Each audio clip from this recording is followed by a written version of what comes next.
how do I make people do things? And I think that's fundamentally flawed just as a request, to be honest with you, because we can't make anybody do anything. We have to question, why do we need to force it? When people feel like they're actually contributing to the solution, they're a lot more invested in it. How do we create discussion, an open dialogue that allows us to connect value to outcomes? I think that's a really important part of getting investment. Yeah, one of my favourite sayings, let's all work together and do it my way.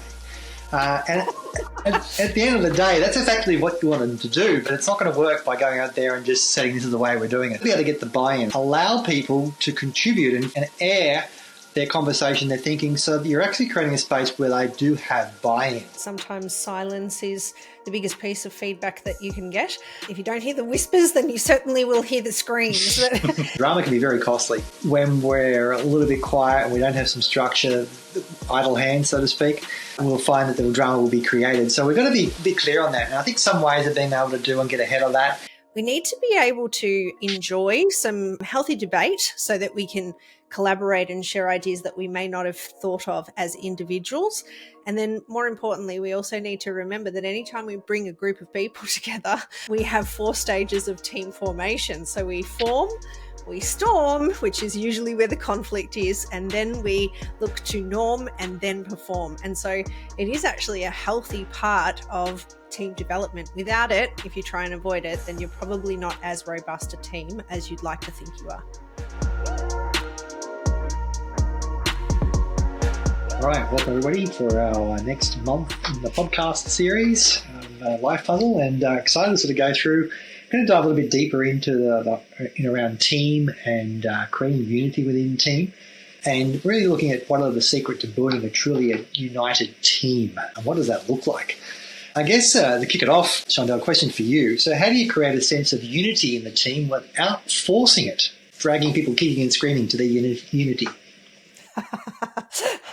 I think there's quite a few people who are listening that go, I feel like I've dragged my team kicking and screaming. And I think it's a great question, because it is one of the ones that we get commonly asked around, how do I make people do things? And I think that's fundamentally flawed just as a request, to be honest with you, because we can't make anybody do anything. We have to question, why do we need to force it? Unity in team stems from shared vision, from community, from a sense that I'm part of something that I am passionate about, I'm excited about. And that doesn't come from being handed mandates. Now, I know that when we have bigger businesses, we have to have a structure, or we have to, have a sense of clarity around what are we trying to achieve and by which method do we want to achieve it. But I think in the execution of those guidelines, there needs to be an open dialogue. When people feel like they're actually contributing to the solution and the framework that they're going to be following, then they're a lot more invested in it. And so I think it really is about, how do we create discussion and an open dialogue that allows us to connect value to outcomes? I think that's a really important part of getting investment. Yeah, one of my favourite sayings, let's all work together and do it my way. And at the end of the day, that's exactly what you want them to do, but it's not going to work by going out there and just saying this is the way we're doing it. So we definitely want everybody to do it your way as a leader, with the direction where you want to go, or your department or your business owner. Sometimes the art of being able to get that unity is being allowed to allow people to contribute and air their conversation, their thinking, so that you're actually creating a space where they do have buy-in. Having people doing the same tasks over and over again is a sign of unity. It's not necessarily the case. We want to have a level of alignment within the team. So I think one of the biggest mistakes people make is they don't necessarily do the process of slowing down to speed up. They're so busy in being a manager who wants to be a leader that they don't really articulate and don't get clear on 3 fundamentals that they need to do in order for them to be an effective leader. And that is effective use of time, communication, and transfer of knowledge. And it's a vicious cycle, because if you don't have good communication, you're not transferring knowledge, then you don't have time, you can't, and around and around it goes. How do I make sure that, let's all work together and achieve an outcome? This is what I want to be able to go through, but how can I get my team's buy-in? And that's really by going through and listening, letting them talk about it, letting them come up there and have some grievances or some problems, or help them identify some of the obstacles that they see in your vision. And 9 times out of 10, it's good feedback from you, but definitely what will happen is that two things will happen. Either you'll get some feedback on some blocks or some areas that you missed on your vision, the direction you want to take, Or you've got feedback, but you haven't articulated what's in it for them and how this is going to work. So again, going through and getting people on board will allow you to do that. So think about what you can do to make sure that you're bringing people along on the journey, not just sort of setting sail and hoping that they'll know what to do when the seas get a little bit rough. Particularly we see with our multi-tiered leadership program that we're often trying to create harmony across an organization. And what we're working with when we first start is a bunch of silos and potentially little groups of collaboration that are going on that don't have any visibility around the whole. And so with that siloed sort of behavior, it's not a malicious act, but what ends up happening is you have small groups of people that are championing towards particular outcome or particular causes, and they're not keeping in mind the shared vision of the organization or cross-departmental considerations, etc. And one of the ways that we actually look at breaking through this a little bit is we actually start with our team puzzle software. We're able to assess not just the individuals and the strengths that they bring to a team, but we also are able to look at the effectiveness of a team being able to work together and then mix and match to see, well, what collaborations would work best across these shared departments. The real key thing here is wherever you're in a team, you want to empower autonomy, but also reward collective wins and help explain to people what the impact of those wins are, not just for the business unit that might be working on it, but for the overall organization and how each of those departments working together actually creates a whole. So I think it's really about making sure that when you have your goals in your individual areas, that you are creating those shared goals, creating that shared visibility. And then that way people have a way to be able to buy in. As Brad was saying before, people buy in and they want to be a part of that for their reasons for themselves, rather than feeling like they're forced to be a part of it because someone told them that they should be, or worse than that, in some workplaces where their job or their efficiency might be threatened if they're not getting on board with that. Old saying, you confuse, you lose. We want some cross-training. We want some people to have some understandings about other people's jobs in a department or an area in case someone's sick and things like that. But often what happens is keep that on track. We're clear on what that clarity is. The grey area gets bigger and bigger, and before you know it, you've got people rewriting their own job description based on what they want to do, not what they need to do. When someone's given a task, it's a checklist of tasks to do, that's a way of being able to manage the person to do that. And the person's able to do that task, have ownership, and report back to you with it being done, the level of being done, the doing ownership of a task and giving you feedback on that. And that really firms up their understanding around that task and staying in within that wheelhouse to reduce any them going outside of those tasks when they need to do it. So often we'll ask a question when we get problems with leaders. The team aren't doing what they need to do. They're going through the process. I've given them all these tasks. They know what needs to do. I said, who owns it? Not necessarily who's doing it, but who owns it? Who's making sure it's done? And there's always a light bulb moment in that moment. Oh, yeah, good point. Then everyone's owning it, which means no one's owning it. And therefore it's not being done, or it's being done, but not to a standard because there's no one actually holding it being done to that standard. And sometimes that ends up being the manager, where a leader can come through there and make sure they're transferring that ownership and that standard across to the team. But sometimes silence is the biggest piece of feedback that you can get. If you don't hear the whispers, then you certainly will hear the screams. As we talk about the signs of dysfunction in teams, how can our leaders surface underlying tension without actually creating drama that may not necessarily be there? What's your thoughts on that? Drama can be very costly. When we're a little bit quiet and we don't have some structure, idle hands, so to speak, we'll find that the drama will be created. So we've got to be clear on that. And I think some ways of being able to do and get ahead of that is obviously looking at checkpoints and open-ended questions, being able to go through that process, effective one-on-ones and being able to check the pulse. Asking for feedback is a really important thing. I think a lot of leaders are fearful of asking because they feel that by asking for feedback, they're somehow giving up criticism to their leadership, or they sometimes feel that they're losing their authority by asking for feedback. And of course, it all depends on how you frame it, how you create it. If you're looking for feedback to identify where there's perhaps some drama, it's about, hey, I've known a few people be distracted, I heard a few rustles, or everything's pretty quiet and everything's going along quite nice here and we're all pretty in a comfort zone. It's a little bit dangerous. What do you think we need to do to move on and keep this traction going forward? Because it's all going too well at the moment. because that's where it's going well. That's where people start looking for that. So I think the other important thing is making sure that when we're setting up agreements, we're seeking out agreements and making sure we're seeing agreements are being made and kept, not just between us as the leader and the team, but the team individually, because we start seeing there's any sort of argy-bargy or people aren't following through on what they're going to say and agreements aren't being made, that's a sure sign that there's something going on there. And if you can address that before it explodes into, a full-blown email reply all or along those lines, you can certainly prevent... We've all been part of one of those chains. prevent the drama from being crossed. Just hear the pounding of the keyboard as they wrote those words. Sorry, Brad. Right, yeah. So that's a great way of being able to identify and head into finding out the tensions without actually letting it explode into drama.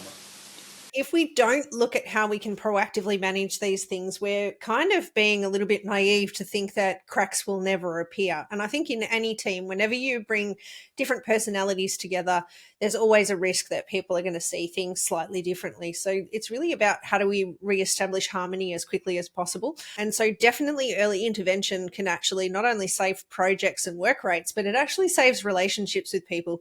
One of the really interesting things about human beings is most people are akin to holding grudges. And so often when something goes wrong, we don't necessarily look at the situation in isolation. We tend to take the unwanted behavior and overlay it over the person. And it's like, oh, I don't like that person because when we worked on this project, they really mess it up. They're so mean, or they make value judgments, some that, probably a little bit more harsh than the one that I just indicated.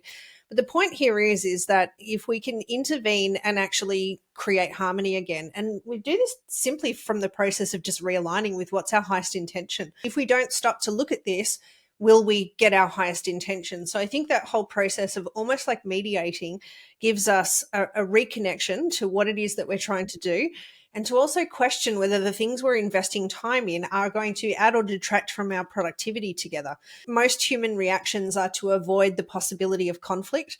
And Patrick Lencioni often talks about the 5 dysfunctions of a team, and one of them is you must have trust as a base, but the very next one above that is the ability to have conflict, and not conflict for argy-bargy's sake, but the ability to disagree with each other for a higher intention, and to then, at the end of that disagreement, once we've made an agreement about what it is that we're going to move forward with, to get on board with that, not to walk out of the meeting room and go, oh, how was Mary in that meeting? And, that's just developing silos and little gossip cohorts, if you like, which doesn't do anything for the team as a whole, nor does it do anything for the individuals either. So I think exposing those cracks while they're tiny little cracks and inviting people to offer their feedback and their concerns, to share their questions, is a great way for us to intervene quickly. And you never know, you might even get ideas that you would never have thought of had you not thought to have a little bit of a conflict to then get to commitment. We've been talking about trust just over the last couple of months, actually, as part of our themes. One of the things that I think is super important, it really is the foundation in trust. And when we look at that, it's what teams really need to be able to advance into creating outcomes together, but having harmony simultaneously. So, Brad, when we think about rebuilding trust after it's been broken within a team, what advice do you have for our listeners? Sometimes trust can be broken within particular team members, where then we need to manage some politics around that, and we have to mediate and be able to go through and do that. And we've seen a number of cases where we've had teams and leaders who have been brought into this conflict and this drama or this lack of support or insert whatever problem here to go through and do it. And now let's talk first of all from a leader point of view. First of all, if you've made a mistake as a leader and you haven't followed through and you've broken an agreement, then the first thing is obviously owning it and taking responsibility for it, and then making sure that you're setting things up in the future. So therefore, any other agreements you make, you're very, very clearly and sometimes overtly making sure it's clearly defined that you're sticking to it and creating that and making sure it happens.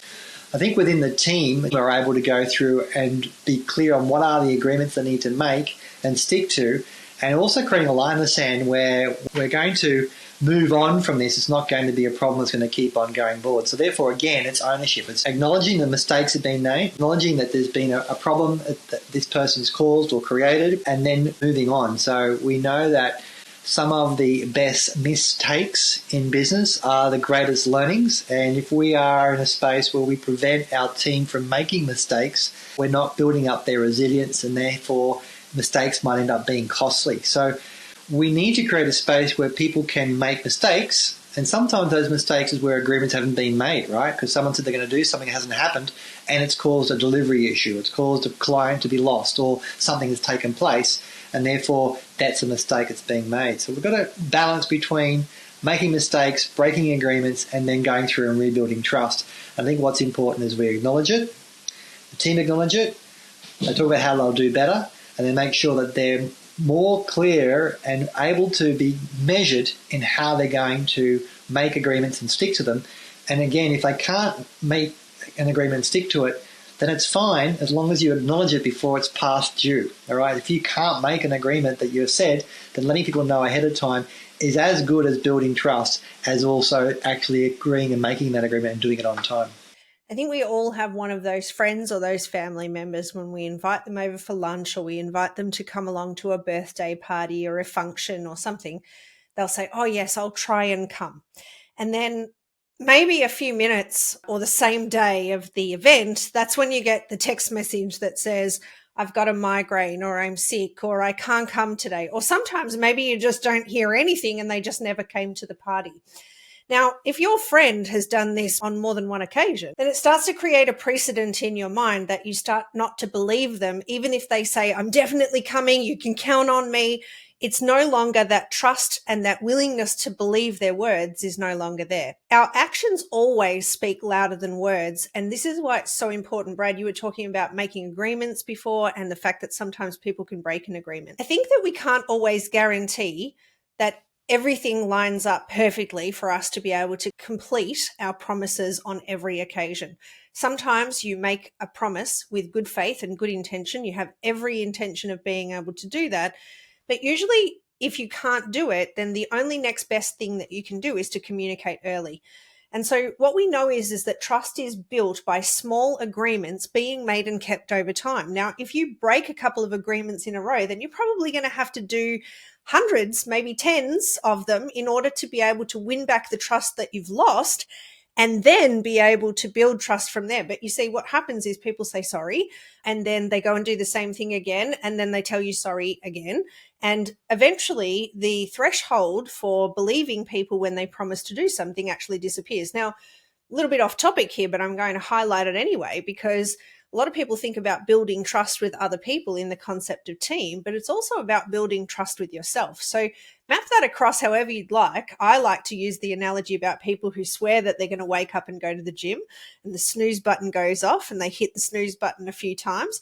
So the more you make promises to yourself about the actions that you're going to do that you don't fulfill, the more you actually believe the BS meter within yourself, and you don't believe that you're actually going to do anything that you say you're going to do. So it happens with yourself as an individual, but then by the same token, we teach people how to treat us. And if we're setting up broken agreements, then you will need to expect that people will expect you to continue to break your agreements. So I think we have to practice what we preach. And I think we have to actually show people with our actions that we are willing to keep our agreements. And if for some reason you can't, then communicate as early as you know that you're going to have to break that agreement and make a new one. Yeah, I think it's a great point that you're making your own agreements with yourself is a big part of that, how you turn up and how you project and how that sort of comes out in other areas. I think we're all guilty of over-promising to ourselves and under-delivering at some point in time, and wonder where that comes out in other areas. Cool. So, look, that process often where a team member or a team unity, they might be hitting some outcomes, some goals, some benchmarks, they're doing really well,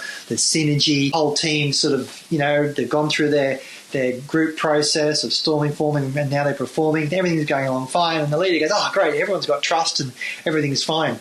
However, we know that sometimes that can be a bit of a danger.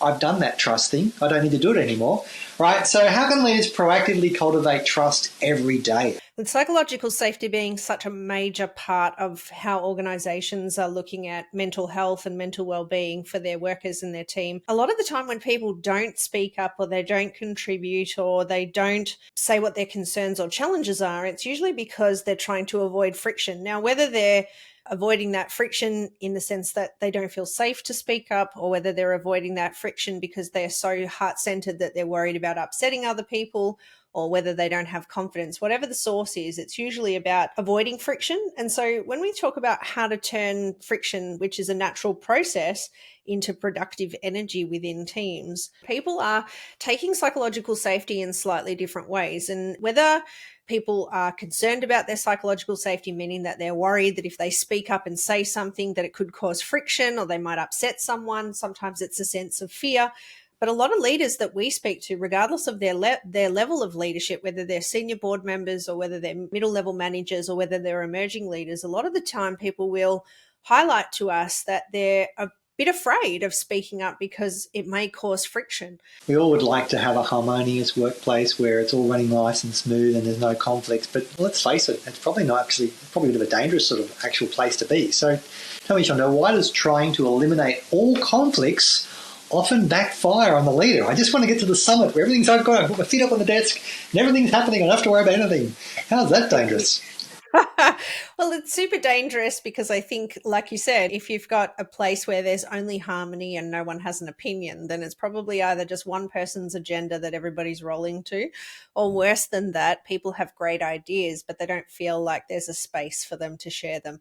Sometimes when people have conflicts that need to be aired, by suppressing them, what we see is that turns into resentment over time. And so having some healthy tension within teams actually helps people to drive clarity with each other. I've been in meetings before where I've been a participant in the meeting. One comes to mind from recently, and there was a lady that was in the team. She wasn't given much context to what we were going to be talking about in that meeting. And a video was presented and a whole bunch of information, and then feedback was asked for. But almost aggravated response to this, because they had no clarity around what it actually meant for them. In their mind, they had created the fact that all their workflows would need to change, and suddenly the responsibility for rolling that out rested on their shoulders. And she had a lot of courage because she sort of spoke up and said, I'm feeling overwhelmed by this. I'm quite angry and annoyed about it. And then through some questions to understand, well, what are you angry and annoyed about? What do you understand this to be?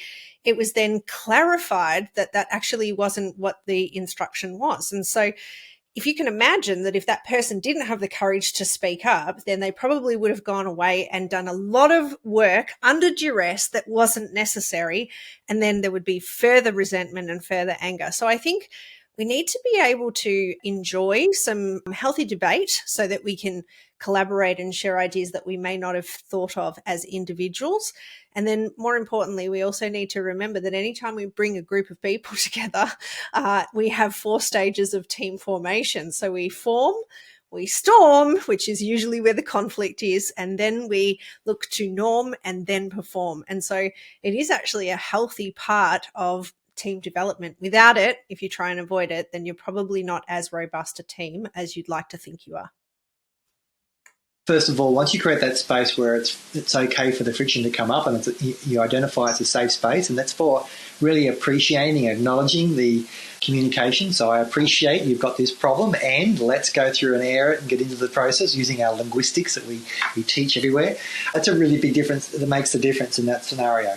And then from then, being able to make sure that we're driving down into getting clarity around the change and making sure that the team will go through a process of storming, forming and reforming to performing in there. And we want to be able to make sure that we're creating a space for that to take place. So really looking for is making sure that we are facilitating an outcome. So a great way of facilitating an outcome is finding out what is the intention overall. And then I'll give you an easy go-to. In the context of business, generally the highest intention is profit. So however you get profit, it's fine. So if anything else you're doing is affecting profit, then there's going to be a problem. So if someone's coming to you with an idea of which you can actually improve profit, then it allows you to sort of fire off that process of having that conversation and driving that through and making sure you're doing it. So be focused on outcome-driven dialogue. So what is the outcome that you want? Being able to enable conflict by being okay for people to disagree. Just right at the floor. Okay, this is my intentions. I'm more than happy for anyone to question it if you're not clear on it, or what you need to get on board for this, or any objections you've got to it. Let's thrash it out, get clear on it, because maybe I've not communicated the intention behind that in a conversation, and then we'll go through and make sure that takes place. Another great way of being able to help the transform emotional friction towards momentum is being able to have those difficult conversations and being able to give feedback in a way which is taken on board and done quickly through that process. The longer we sit on feedback to give, the less effective it is.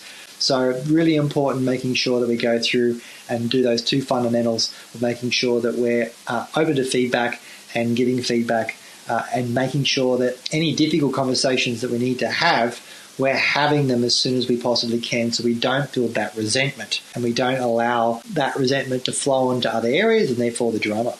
Really high performance team, everybody knows what they need to do and need to go through that. And they kind of get in within, they start creating their own silos, their own sort of process there. And sometimes they're making decisions that they don't necessarily see has and what effect that has on, because they've got ownership of it. They're making decisions they don't necessarily see the effect that may have on other people in their team or other departments.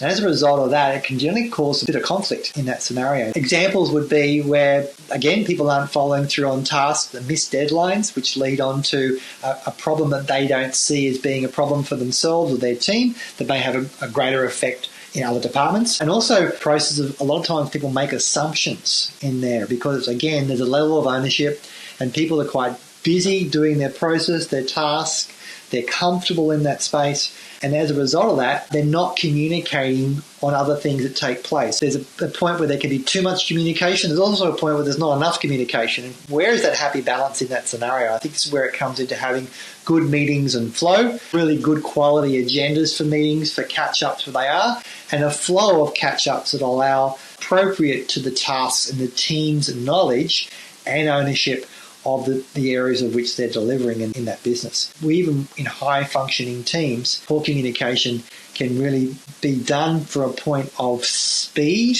in communicating, like someone might just fire off a Teams message without context, without tone, and then wonder why they get a response back. And again, they're high performance, they're going through the process, they're doing everything right, and all of a sudden it becomes undone because they're not actually being in charge of their communication in that way. Tell me, Chandel, what communication habits create clarity and flow across teams? Oh, I don't want to answer this question. It depends. But I'm gonna. And so when we think about what communication habits actually create harmony and clarity and flow across teams, I don't think there's a one size fits all paint by numbers answer to this question. I think you need to look at the function of the team in terms of what are they there to do. Like, for example, people with lots of details versus people just wanting to know the big picture.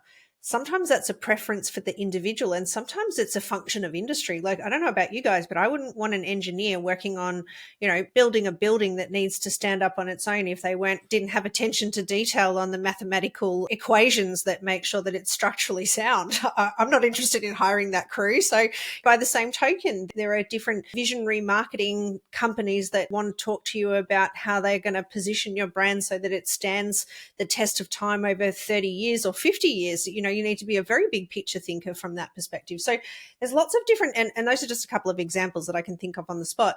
The idea here is that it's horses for courses. And so really what we need to develop as a habit, if we get to the root cause of it, is we need to develop the habit of flexibility and the willingness to actually adapt based on the environment that we're in. And there are so many people that are looking for boxes to check or how they can put people in boxes. It's like, this is my style, you adapt to me. Or what's your style? Oh, no, that doesn't work for me. Can you change so that you can be more like me? And those things just don't work. Like, sometimes there needs to be a little bit of flex and give. And as we know, when we've got a little bit more flexibility in our approach, then we can usually achieve harmony. So you might set some foundations that are about your values and what your business stands for or what your unit stands for. But ultimately, flexibility, questions for clarity, creating understanding, and value as little information as is needed to be able to ensure that people understand and that we can get the outcome. And sometimes that may vary between people in terms of how much that is, but you need to be able to test and measure that for who's in front of you. That really comes down to what creates those habits, is that flexibility and that test and measure.